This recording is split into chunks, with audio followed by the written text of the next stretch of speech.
নমস্কার বন্ধুরা, পম্পা কিচেনের বাংলা ব্লগে আপনাদের সবাইকে জানাই স্বাগতম।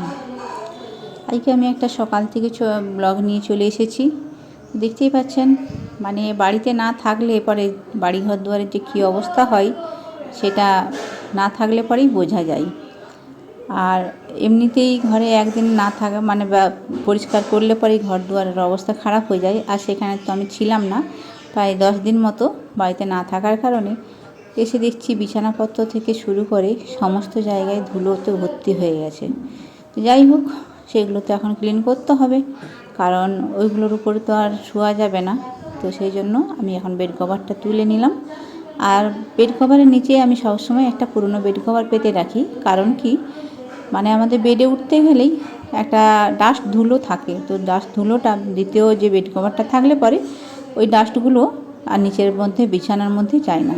তো সেই জন্য আমি ডবল বেড কভার সবসময় পেতে রাখি। আর চারদিকে ঝুলে ভর্তি হয়ে গেছে। তো ঝুলগুলো ভালো একই হাতে পরিষ্কার করে নিই। তো সব ঘরগুলো একসাথে হবে না, একটা ঘরই করলাম, কারণ শুধু তো ঘর পরিষ্কার করলে হবে না, সাথে সাথে রান্নাবান্নাও আছে আর বাকি কাচাকাচিও আছে, সবই আছে। তাই সকাল থেকেই আজকে একদম ঘরটা নিয়েই প্রথম থেকে শুরু করলাম। তো ঝুলগুলো যে ঝেড়ে নিচ্ছি। ফ্যানের মধ্যেও অনেকটা ধুলো পড়েছে, আর ফ্যানটা অনেকটা উঁচুতে হওয়ায় আমি কিন্তু ফ্যানটা ঠিকমতো ঝাড়তে পারি না। এটা একটা ভীষণ সমস্যা, মানে মুছতে পারি না ফ্যানটা। যাই হোক, অনেকেই কীভাবে মুছে আমার জানা নেই, তো আমি কিন্তু ফ্যানটা মুছতে আমার একটু অসুবিধেই হয়। তো এই যে ঝুলগুলো এখন ঝেড়ে নিচ্ছি। আর সারাদিনের কাজকর্ম নিয়ে আপনাদের সাথে আজকে গল্প করব। ভিডিওটা যদি ভালো লেগে থাকে অবশ্যই কিন্তু লাইক দেবেন, কমেন্ট করবেন আর শেয়ার দিয়ে আমার পাশে থাকবেন। নতুন বন্ধুরা আমাকে সাবস্ক্রাইব করে চ্যানেলটা আমার পাশে থাকবেন। দেখতে পেলেন ঘরের ঝুলগুলো কিন্তু ঝেড়ে নিলাম। তারপরে আমি খাটের যে ডান্ডাগুলো রয়েছে, তো ডান্ডাগুলো অনেকেই ব্যবহার করে, আবার অনেকে কিন্তু করে না। তো আমার যেহেতু এখানে বিশেষ কিছু আলমারি মানে ভর্তি হয়ে গেছে, তো ডান্ডাগুলো রাখাই আছে। আর ডান্ডাগুলো খুলে যেখানেই রাখবো সেটাই কিন্তু একটা মানে নষ্ট হয়ে যাবে, সেই জন্য খাটের মধ্যে ডান্ডাগুলো আমি পেতেই রেখেছি। আর এখন ঝাঁটা দিয়ে ভালো করে ঝুলগুলো মানে বিছানার মধ্যে যে ঝুলগুলো পড়েছিল ধুলোগুলো, সেগুলো ভালো করে পরিষ্কার করে নিলাম। কাঁচা বেড কভার একটা পেতে দিলাম, কারণ বেড কভারটা না পাতলে এখানে আরও অপরিষ্কার লাগবে। তারপরে ভাবলাম যে জানলা দরজাগুলো একবারে একটু পরিষ্কার করে নিই, কারণ জানলা দরজাগুলো তো বেশ ধুলো পড়েছে। কারণ অনেক দিন না থাকার কারণে রাস্তার ধারের বাড়ি হলে পরে এরকমই কিন্তু ধুলোবালি হয়। তো ওই জন্য ভাবলাম জানলা দরজাগুলো সব সাফা করে নিই। তো চলুন কাজ করতে করতে আপনাদের সাথে গল্প করতে থাকি। সাধারণভাবে আমরা যদি প্রত্যেক দিনের কাজ প্রত্যেক দিন করে নিই, তাহলে কিন্তু আমাদের কাজের চাপটা অনেকটাই কম থাকে। অল্পের মধ্যেই কিন্তু আমরা কাজগুলো ক্লিয়ার করে নিতে পারি। আর একদিনে যদি করতে যাই সেক্ষেত্রে কিন্তু অনেকটাই চাপ পড়ে যায়। কিন্তু কি করব, এখানে যেহেতু ছিলাম না সেহেতু কিন্তু সব কিছু আমার একদিনেই পড়েছে। ঘুরে আসার পর ওই যে ঘুরতে গিয়ে যতটা আনন্দ করেছি, এসে তার 10 গুণ আমার কিন্তু এখানে বেরোচ্ছে। তো এই এত গরমের মধ্যেও কিন্তু এগুলো সব কিছু ভাবলাম পরিষ্কার না করলে ঘরটায় বাস করাই যাবে না। তো সেইভাবেই তো আমি হয়তো জানলা দরজা থেকে শুরু করে সবটাই কিন্তু পরিষ্কার করে নিচ্ছি।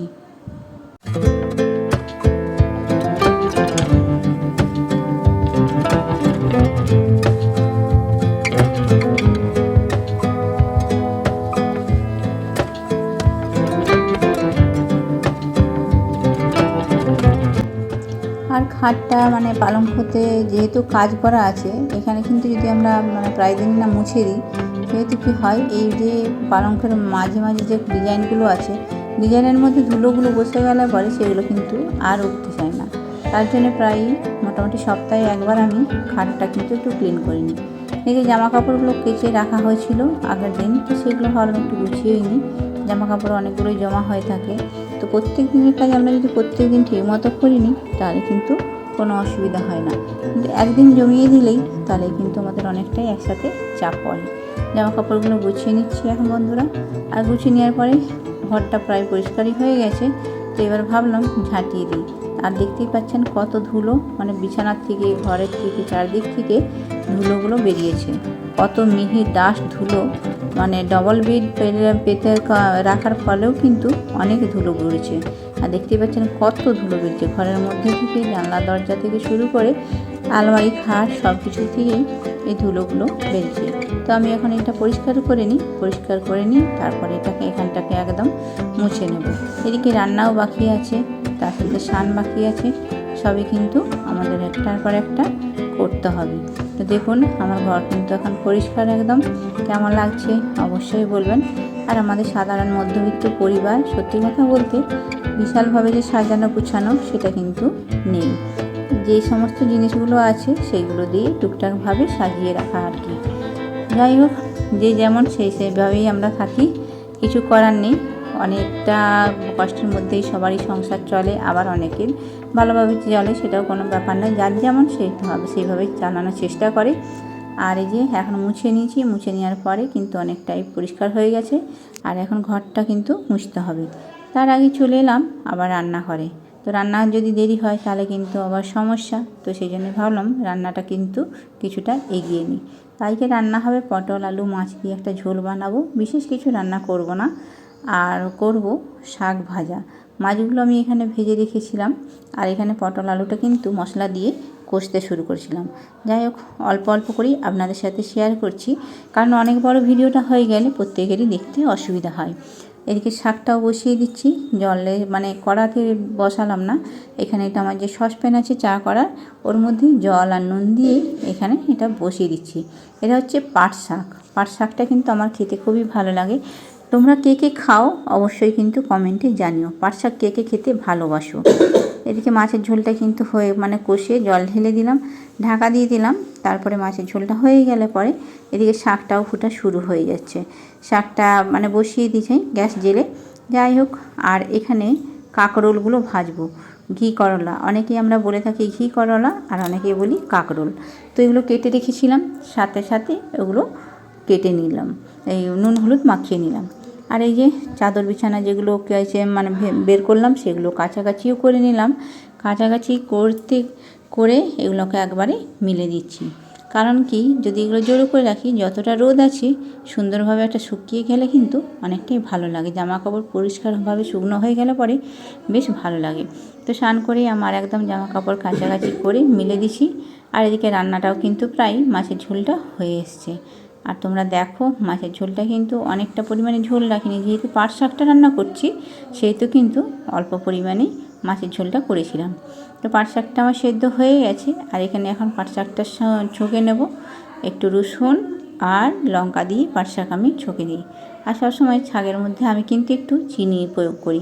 অনেকে চিনিটা পছন্দ করে না, কিন্তু আমি একটু চিনি ইউজ করে থাকি শাকের মধ্যে। শাকে চিনি না দিলে যেন মনে হয় কিছু তো একটা কম আছে, একদম খেতে ভালো লাগে না, সেই জন্য এখানে চিনিটা দিই। যাই হোক, আমার শাকটা হয়ে গেছে। এখন আমি এখানে ভেজে নেব কাঁকরোলগুলো নুন হলুদ দিয়ে মাখিয়েছিলাম। তো পেঁয়াজ লঙ্কা দিয়ে কাঁকরোলটাকে ভেজে নেব। কাঁকরোল কিন্তু অনেকে অনেকভাবে রেসিপি করে, তো আমি একবার করেছিলাম। আর এবারে ভাজলাম যে এটা একটু আলু ভাজার মতো করেই ভেজে নেব। তো চলো, পেঁয়াজগুলো ভাজা হয়ে যাওয়ার পর একটু ব্রাউন কালার হয়ে যাওয়ার পরে আমি কিন্তু এখন এখানে দিয়ে দিলাম কাঁকরোলগুলো দিয়ে ভালো করে নাড়াচাড়া করে এটাকে একটুখানি ঢাকা দিয়ে রেখে দেবো। তারপরেই দেখবেন কাঁকরোলটা কিন্তু ভালো রকম সেদ্ধ হয়ে যাবে। কাঁকরোল একটু সেদ্ধ হয়ে গেছে। এদিকে দেখো তোমাদের দাদা ভাই কিন্তু অনেক কিছুই বাজার নিয়ে চলে এসেছে। মোচা, ভেন্ডি, ঝিঙা, কাঁচকলা, শসা সব কিছুই কিন্তু নিয়ে চলে এসেছে। আর ঝিঙাগুলোর মধ্যে দুটো ঝিঙা খুবই সুন্দর ছিল, একটা ঝিঙা একটু বয়স হয়েছিল। যাই হোক, ভেন্ডি নিয়ে এসছে, অনেক কিছু নিয়ে এসছে। তো এগুলো সব কিছুই গুছিয়ে রাখি। আর আমাদের একসাথে বেশি সবজি আনলে পরে আমাদের কিন্তু একটু অসুবিধে হয় রাখতে। যাই হোক, তার মধ্যেও রাখতে হবে। এদিকে কিন্তু আমার কাঁকরোল ভাজাটাও কমপ্লিট হয়ে গেছে। তো বন্ধুরা, অবশ্যই এতক্ষণ পর্যন্ত আমার যারা ভিডিওটি ভিজিট করলেন তাদেরকে আমার তরফ থেকে অনেক অনেক ধন্যবাদ জানাই। আর আমার পাশে থাকার জন্য সত্যি বলছি অনেক অসংখ্য ধন্যবাদ আপনাদেরকে। চলুন, আমার কাঁকরোল ভাজা কিন্তু হয়ে গেছে। কাঁকরোল ভাজাটা কিন্তু গরম গরম খেতে সত্যি খুব ভালো লাগে। তো আমার আজকে কী কী রেসিপি হয়েছে সেটা একটু দেখিয়ে দিচ্ছি। এখানে হাঁড়িতে করেছি ভাত, এখানে আছে মাছ আলু পটল দিয়ে ঝোল, এখানে শাক ভাজা, আর এখানে করেছি কাঁকরোল ভাজা। তো আজকে রান্না এইটাই। তো এত গরম পড়েছে, আর আপনাদের দাদাভাই বললো একটু শরবত করতে। তো আমি তাড়াহুড়ো ছিলাম, আর শরবত করা হলো না। গ্লুকন্ডি দিয়ে এগুলোই দিয়ে দিলাম। আর আমারও সকাল থেকে না কোনো টিফিন করা হয়েছিল না, কোনো কিছু খাওয়া হয়েছিল না। তো আমি ভাবলাম তাহলে 2টো বিস্কুট দিয়ে আমিও একটু এই গ্লুকন্ডি জলটা খেয়ে নিই। গ্লুকন্ডি জলটা খেলে অনেকটা শরীরে এনার্জি আসে। তো খাওয়া দাওয়ার পরে রান্না কমপ্লিট তো হয়ে গেছে। এখন ভাবছি একদম রান্নার টেবিলটা ক্লিন করে নিই, কারণ রান্নার টেবিলটা যদি অপরিষ্কার থাকে তখন কিন্তু একদমই ভালো লাগে না। তো সেই জন্য আমি রান্নার টেবিলটা একদম পরিষ্কার করে নিচ্ছি। আর ভাবলাম মানে বেশ কিছুদিন ধরে জানো যে চিন্তা করছি গ্যাসের একটা ওভেন নেব। যে এখন যে সমস্ত শৌখিন ওভেনগুলো বেরিয়েছে মানে কাঁচের, তো সেরকম ওভেন একটা চিন্তাভাবনা করছি। কিন্তু সত্যি কথা বলতে আজ 4 বছর হয়ে গেল গ্যাসের ওভেন কিন্তু আমি কিনতেই পারি না। আর আমাদের সব মধ্যবিত্ত পরিবারে কোনো জিনিস করতে গেলে কিন্তু বেশ সময় লাগে। অল্প অল্প তিল করে টাকা জমিয়ে তারপরে সেখান থেকে তৈরি করা কোনো জিনিস একটা অ্যাসেট বানানো, তো এটা কিন্তু মানে ভীষণই কঠিন। আর এদিকে দেখো আমার গ্যাসের পাইপটাতে কিন্তু বেশ পিঁমড়া লাগছিল, মানে যাই কিছু রাখতাম গ্যাসের উপরে কী হতো পাইপ দিয়ে পিঁমড়ে এসে পুরো একদম সব নষ্ট করে দিত। আর ওই জন্য পাইপটার মধ্যে আমি লক্ষণগুন্ডি দিয়ে দিয়েছিলাম, যত পিঁমড়ে যাতায়াত করেছে কালো হয়ে এখানে মরে পড়ে আছে। তো রান্না বান্না কমপ্লিট করে এখন ঘরটা একটু মুছে দেবো, কারণ ঘরটাই শুধু বাকি রয়েছে। আর কি বলবো, তো এখানে ঘরটা মোছা হয়ে গেলে মোটামুটি আমার কাজ কমপ্লিট। তো চলুন বন্ধুরা, আজকের ভিডিও এখানে শেষ করলাম। সকলে ভালো থাকবেন, সুস্থ থাকবেন, কাল আবার দেখা হবে। সবাইকে টাটা।